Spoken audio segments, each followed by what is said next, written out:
श्री राम द्वादश सर्ग। शूर्पणखा तथा रावण आदि तीनों भाइयों का विवाह और मेघनाथ का जन्म। अगस्त्य जी कहते हैं, श्री राम, अपना अभिषेक हो जाने पर जब राक्षसराज रावण भाइयों सहित लंकापुरी में रहने लगा, तब उसे अपनी बहन राक्षसी शूर्पणखा के ब्याह की चिंता हुई। उस राक्षस ने दानवराज विद्युज्जिह्वा को, जो कालका का पुत्र था, अपनी बहन शूर्पणखा ब्याह दी। श्री राम, बहन का ब्याह करके राक्षस रावण एक दिन स्वयं शिकार खेलने के लिए वन में घूम रहा था। वहां उसने दिति के पुत्र मय को देखा। उसके साथ एक सुंदरी कन्या भी थी। उसे देखकर निशाचर दशग्रीव ने पूछा, आप कौन है जो मनुष्यों और पशुओं से रहित इस सूने वन में अकेले घूम रहे हैं?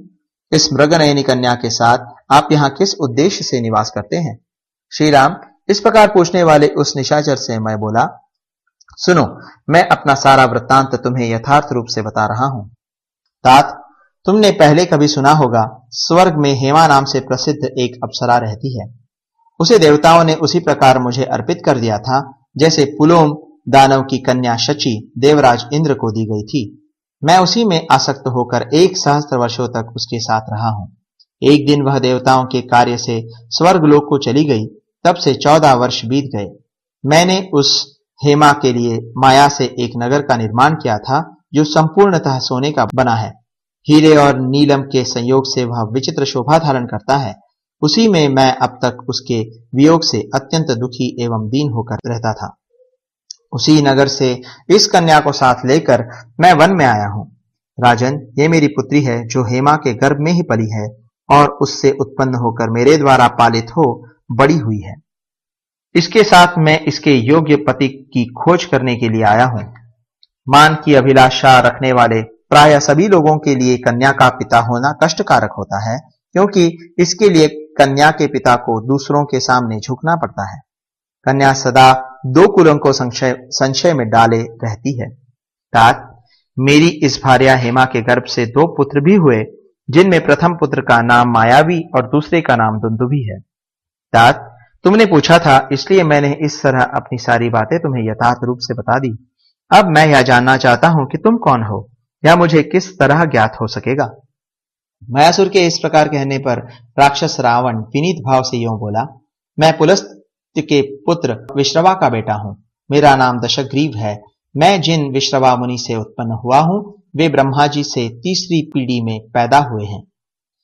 श्री राम, राक्षसराज के ऐसा कहने पर दानवमय महर्षि विश्रवा के उस पुत्र का परिचय पाकर बहुत प्रसन्न हुआ और उसके साथ वहां उसने अपनी पुत्री का विवाह कर देने की इच्छा की। इसके बाद दैत्यराज मैं अपनी बेटी का हाथ रावण के हाथ में देकर हंसता हुआ उस राक्षसराज से इस प्रकार बोला, राजन, यह मेरी बेटी है, जिसे हेमा अप्सरा ने अपने गर्भ में धारण किया था। इसका नाम मंदोदरी है। इसे तुम अपनी पत्नी के रूप में स्वीकार करो।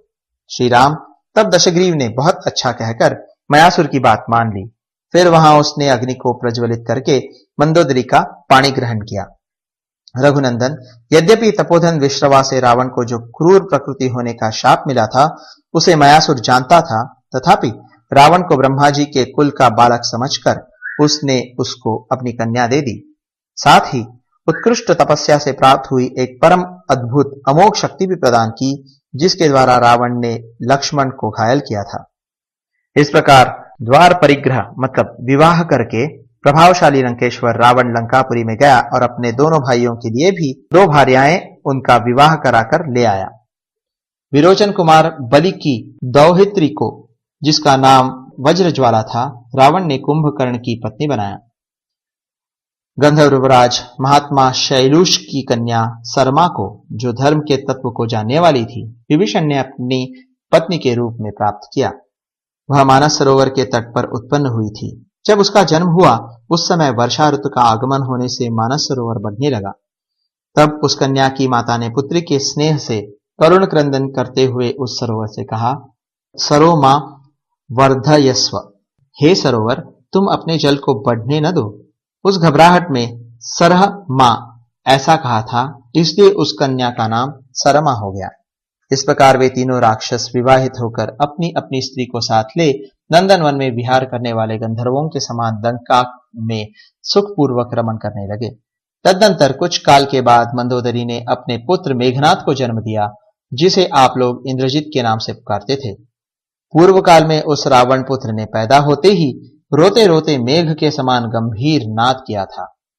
रघुनंदन, उस मेघतुल्य नाद से सारी लंका जड़वत स्तब्ध हो गई थी। इसलिए पिता रावण ने स्वयं ही उसका नाम मेघनाद रखा।